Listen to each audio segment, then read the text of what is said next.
Good morning प्यारे बच्चों, कैसे हो आप सब। उम्मीद करती हूँ सभी अच्छे होंगे। तो बेटा आज हम पढ़ेंगे हिंदी पाठमाला प्रतिभा का 8वां पाठ, दादाजी की लाठी। तो बेटा यह पाठ हम पिछली वीडियो में पढ़ चुके हैं। आज हम उसके प्रश्न और उत्तर करेंगे। तो आइए देख लेते हैं एक बार। शब्द अर्थ: सिरहाने, सिर के पास, करहा, दर्द की आवाज, धिक्कारा, निंदा करना, दर्द, पीड़ा या फिर दुख, जो दर्द होता है ना, पीड़ा भी बोलते बेटा उसको। उदास, दुखी, लापरवाह, बेफिक्री, यानी कि जिस चीज़ की हमें कोई परवाह ही नहीं होती है, कोई फिक्र नहीं पड़ती कि भाई कोई काम करना है या नहीं करना है, वो होता है बेफिक्री। ताज्जुब, हैरानी, परीक्षा, इम्तिहान, बुजुर्ग, बड़े बूढ़े आदमी। तो बेटा आगे है पाठ से मौखिक। तो बेटा हमें मौखिक बताना है। सोचिए और बताइए, यानी कि हमने पाठ में क्या पढ़ा है वो आपको सोचना है और बताना है। समीर को दादाजी से बहुत प्यार था, सिद्ध कीजिए। तो बेटा इसमें हमें सोचना है और बताना है कि समीर को दादाजी से प्यार कैसे था, वो बताना है हमें। तो बेटा इसमें हमने पढ़ा था कि जो समीर थे वो अपने दादाजी से बहुत प्यार करते थे और उनकी बहुत सेवा करते थे। दादाजी जो थे बहुत दुबले पतले थे, उनसे टॉर्च भी नहीं जलती थी। तो समीर टॉर्च भी जला करके दादाजी को देते थे जब लाइट नहीं आती थी, बत्ती नहीं आती थी, और उनके हमेशा सेवा करने में लगे रहते थे। तो इसका मतलब यह है कि समीर अपने दादाजी से बहुत प्यार करते थे, वो उन्हें दुखी नहीं देख सकते थे। अगला देख लेते हैं। क्या आप अपने दादाजी का ख्याल रखते हैं? यदि हाँ तो कैसे? तो आपको बताना है बेटा कि क्या आप अपने दादाजी का ख्याल रखते हैं। अगर रखते हैं तो कैसे रखते हैं। तो इसमें आप कुछ भी बता सकते हैं जिस तरीके से आप अपने दादाजी का ख्याल रखते हैं। पापा समीर से आंख मिलाने की हिम्मत क्यों नहीं जुटा पाए?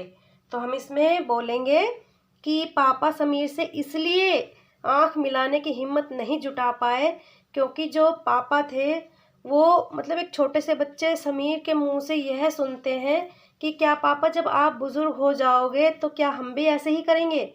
मतलब एक छोटे से बच्चे से उन्हें कुछ सीखने को मिला और अपने पिताजी को टाइम नहीं दे पा रहे थे, इसलिए वो समीर से बिल्कुल भी नज़रें नहीं मिला पा रहे थे। तो बेटा अब हम अपने प्रश्न और उत्तर को देख लेते हैं एक बार। लिखित दिए गए प्रश्नों के उत्तर में सही निशान लगाइए। समीर दादाजी को सहारा देकर कहाँ ले गया? विद्यालय, शौचालय या फिर पार्क? तो हमने पाठ में पढ़ा था शौचालय। दादाजी के सिरहाने क्या रखा रहता था? लालटेन, माचिस, टॉर्च और मोमबत्ती। तो हमने पाठ में क्या पढ़ा है बेटा? टॉर्च और मोमबत्ती। दिए गए प्रश्नों के उत्तर लिखिए। समीर क्या देखकर ताज्जुब में पड़ गया? बेटा ये पहला क्वेश्चन है। समीर क्या देखकर ताज्जुब में पड़ गया? तो उत्तर में लिखेंगे समीर यह देखकर ताज्जुब में पड़ जाता था कि कसरती तथा हट्टे कट्टे बदन वाले दादाजी अब बहुत ही कमजोर और दुबले नजर आ रहे थे। अगला प्रश्न, समीर का बिस्तर गैलरी के पास वाले कमरे में क्यों लगा दिया गया?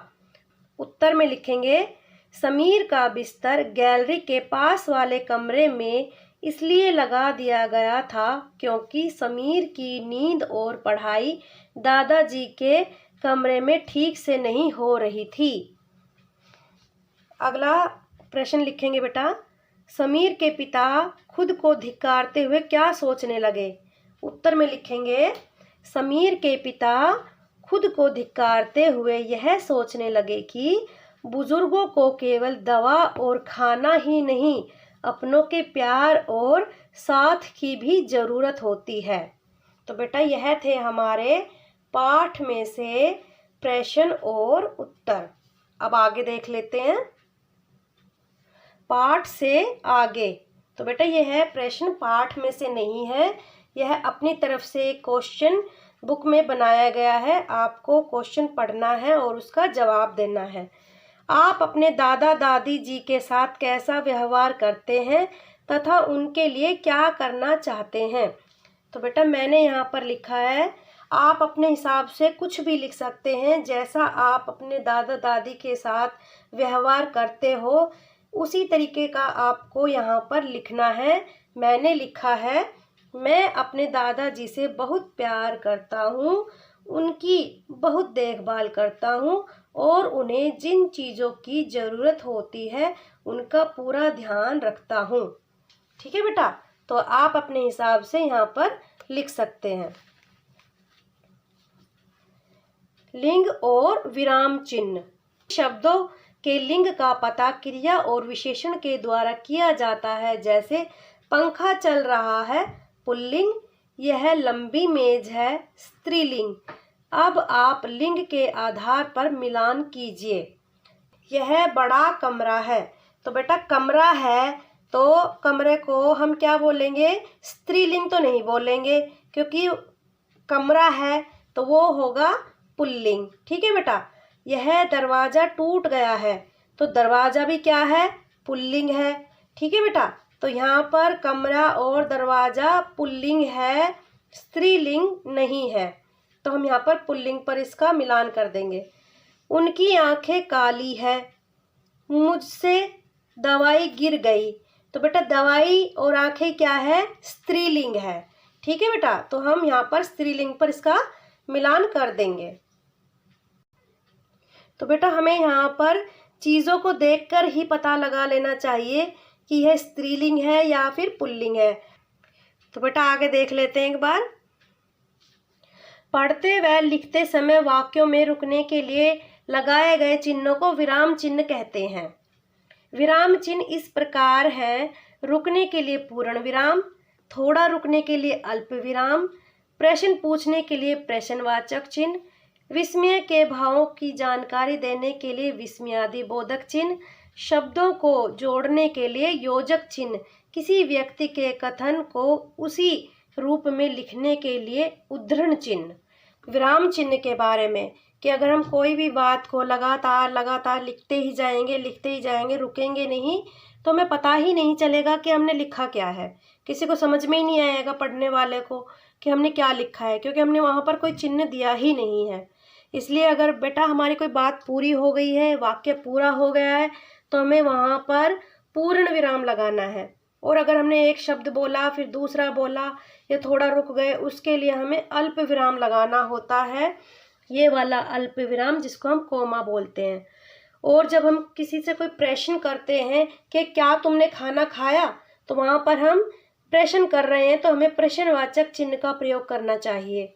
ऐसे ही बेटा अगर हम कोई आश्चर्य वाली बात, विस्मय वाली बात बोलते हैं, तो हमें वहाँ पर विस्मयादि बोधक का चिन्ह, ये वाला एक डंडा और एक बिंदु, ये वाला चिन्ह का प्रयोग करना पड़ता है।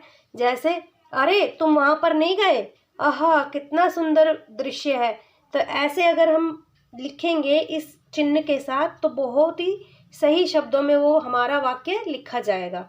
और योजक चिन्ह का अर्थ होता है बेटा ये वाला चिन्ह जो छोटा सा डैश होता है। जैसे माता और पिता, हमने दो माता और पिता को जोड़ा, तो माता पिता लिखेंगे तो हम बीच में ये वाला जो चिन्ह है इसका निशान हम लगा देंगे योजक चिन्ह का, तो वो होता है हमारा योजक चिन्ह। जैसे पाप पुण्य, शुभ लाभ, दुख सुख, उनमें बेटा हम ये छोटे से डंडे का प्रयोग करते हैं। लाभ और हानि ऐसा ना लिख करके लाभ डैश हानि ये चीज़ हम लिख देते हैं। तो उम्मीद करती हूँ बेटा आपको विराम चिन्ह समझ में आ गया है। तो बेटा एक बार आगे देख लेते हैं। दिए गए बॉक्स में सही विराम चिन्ह लगाइए। उन्हें धुंधला दिखने लगा था। तो बेटा यहाँ पर उनकी बात पूरी हो गई है, तो यहाँ पर आएगा पूर्ण विराम कि उन्हें धुंधला दिखने लगा था। पूरा वाक्य बोला है, पूरी बात बोली है, तो यहाँ पर पूर्ण विराम आएगा। उनके पैरों में दर्द क्यों है, क्यों है मतलब प्रश्न किया है, तो यहाँ पर आएगा प्रश्नवाचक। समीर ने दादाजी से पूछा, क्या बात है दादाजी? तो तो यहाँ पर समीर ने दादाजी से पूछा, तो यहाँ पर आएगा बेटा, यहाँ पर ये जो हमने किसी को बात ये बोला ना कि किसी व्यक्ति का कथन होता है, उसको हम उद्धरण चिन्ह में उस बात को बताते हैं। तो यहाँ पर दो छोटी छोटी बिंदियाँ, यहाँ पर ये कोमा छोटे छोटे आएंगे और यहाँ पर आएगा एक छोटा सा कोमा। ठीक है बेटा। ये समीर टॉर्च, ऐनक और छड़ी लेकर आया। तो समीर टॉर्च, कोमा, ऐनक और छड़ी लेकर आया, पूर्ण विराम। हाय, तो बेटा यहाँ इस वाले बॉक्स में आएगा ये वाला चिन्ह, विस्मयादि बोधक। हाय दादाजी कितने दुबले पतले हो गए हैं, दुबले डैश पतले हो गए हैं, पूर्ण विराम। ठीक है बेटा। तो यहाँ पर ये वाला एक डंडा और बिंदी, विस्मयादि बोधक चिन्ह, ये वाला आएगा। ठीक है बेटा। तो ये हो गए हमारे विराम चिन्ह। तो यहाँ पर थोड़ा अभ्यास के लिए कुछ पूछा गया है, तो एक बार यहाँ पर भी देख लेते हैं। दिए गए वाक्यों में गलत विराम चिन्हों का प्रयोग हो गया है, आप सही विराम चिन्ह का प्रयोग करके लिखिए। तो उन्होंने आपकी परीक्षा लेने के लिए ये बात बोली गई है कि उनसे गलती हो गई है, आप उनको सही करिए। ठीक है बेटा। तो लिखेंगे, उसे बड़ी जोरों से नींद आ रही थी, तो उन्होंने ये तो सही करके लिखा है। ठीक है। अब आपको ये सही करके लिखने हैं। वह कुछ समझ नहीं पाया, वह कुछ समझ नहीं पाया, ये पूरी बात बोली गई है। तो बेटा यहाँ पर आएगा हमारा पूर्ण विराम। तुम्हारी तबीयत कैसी है, यहाँ पर कैसी पूछा गया है, प्रश्न पूछा गया है, तो यहाँ पर आएगा हमारा प्रश्नवाचक चिन्ह। बात तो तुम्हारी सही है, माँ ने कहा।